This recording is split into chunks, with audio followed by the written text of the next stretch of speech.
Hello my dear friends, today we will discuss who is a corporate lawyer और आप इसको कैसे अपनी लाइफ बना सकते हैं। चलिए, कॉर्पोरेट लॉ जो है वो क्या है, एक लीगल का एक डाइवर्स फील्ड है। कंपनीज वगैरह में जो लीगल के मैटर हैंडल होता है, मतलब लीगल इंडस्ट्रीज के, ये सो एक गवर्नेंस है, कॉन्ट्रैक्ट कैसे बनाना है, बिजनेस ट्रांजेक्शन कैसे होंगे, कंपनी कैसे रजिस्टर्ड होगी, कंपनी को कौन कौन से फॉर्म फिल करने होंगे, आईटीआर कैसा बना, ये सारे के सारे जो है वो कॉर्पोरेट लॉ का पार्ट होता है। क्या क्या काम करते हैं ये लोग? ये जो कॉर्पोरेट लॉयर होते हैं, ये लीगल, बिजनेस और फाइनेंशियल कंसर्न पर ध्यान देते हैं। Becoming a corporate lawyer involve acquiring extensive education, passing the AIBE all India bar examination after completing a degree in law. LLB करने के बाद सबसे पहले बार काउंसिल का एग्जाम ले लो, क्योंकि प्रैक्टिस तो चाहिए ना, कंपनी के भी तो केस होते हैं।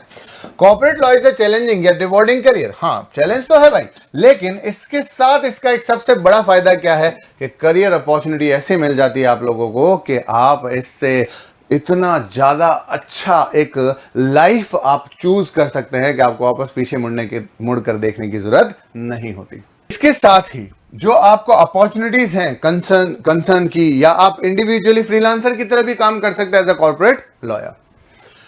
हाँ भाई, इन्हीं सब चीजों को ध्यान में रखते हुए कि अगर आपको इस तरीके की चीजों को सीखना हो तो क्या करना है भाई, क्लैट में जाइए। क्लैट के उत्कर्ष में जितने भी ऑनलाइन कोर्सेज हैं ऐप पर, वो सब आपको मिलेंगे फ्लैट 70%, 70 नहीं, गलत है ना, 78% डिस्काउंट पर। अब ये क्यों है 78?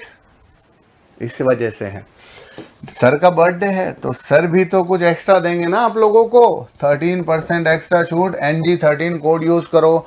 रक्षाबंधन के मौके पर 100% रिवॉर्ड पॉइंट भी इसी के साथ मिलेगा जब भी आप कोई ऐप पे किसी भी टाइप का कोई भी ऑनलाइन कोर्स बुक करते हैं तो, है ना, रिकॉर्डेड फॉर्मेट में। तो ये सारी तैयारियां आपको करनी होगी ताकि आप अपने मेन फोकस एम पर अच्छे से ध्यान दे सकें। तो जल्दी से भाई बता, फिर बोलना नहीं कि सर आपने तो बताया ही नहीं, मैंने बता दिया है। अब कॉमन रिस्पॉन्सिबिलिटीज क्या होती है कॉर्पोरेट लॉयर की? ये असिस्ट करता है लीगल फ्रेमवर्क से जुड़े हुए सारे काम, नेगोशिएट करता है कॉन्ट्रैक्ट को, कंपनीज को लिस्ट करवाता है स्टॉक मार्केट में, जनरल लीगल काउंसिल देता है, शेयर बेचता है, असेट्स बेचता है, एम्प्लॉयमेंट लॉ को हैंडल करता है, कोलैबोरेट करता है, स्ट्रेटेजिक लीगल डिसीजंस को पूरे के पूरे एक साथ लाता है। तो कॉर्पोरेट लॉयर होता है ना, आपका इंटरेक्शन, आपका अलायंस बहुत ही मजबूत, बहुत ही स्ट्रांग हो जाता है। आप फ्लेक्सिबिलिटी में आ जाते हैं और किसी भी तरीके के कोई भी इश्यू को आसानी से हैंडल कर सकते हैं। कॉर्पोरेट और कमर्शियल लॉयर में क्या फर्क होता है थोड़ा सा बता देता हूं। कॉर्पोरेट लॉ जो होता है ना, वो इटसेल्फ कंसर्न है, खुद का ही एक पूरा सब्जेक्ट है, एक स्पेसिफिक कॉर्पोरेशन है।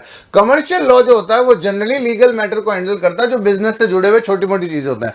कॉर्पोरेट लॉ में बिजनेस से जुड़े हुए जितने भी लीगल एस्पेक्ट्स हैं वो सारे उसमें आ जाते हैं। प्राइमरी कॉर्पोरेट लॉयर जो है वो हेल्प करता है नए बिजनेस की, उनको ग्रो करने की, आपस में दो बिजनेस को मर्ज करने की। लेकिन कमर्शियल लॉयर जो होता है ना, वो सिर्फ और सिर्फ रूल्स रेगुलेशंस बताता है कि आपको ऐसे काम करना है, ऐसे काम नहीं करना है। दो बड़े बड़े बिजनेस को जोड़ने में कॉर्पोरेट लॉयर का बहुत बड़ा हाथ होता है। एवरेज सैलरी की अगर बात करें तो कॉर्पोरेट लॉयर जो है वो corporate lawyer often earns less than commercial lawyer through locations, company education and experience can affect wages. The average national salary for the corporate lawyer is 3 lakh और above, while the average national salary for the commercial lawyer is 15 lakh और above per annum. अब आपको choose करना है कि आप किसके साथ जाना चाहेंगे। तो इस वीडियो में इतना ही। भूलना नहीं डिस्काउंट की डेट और समय।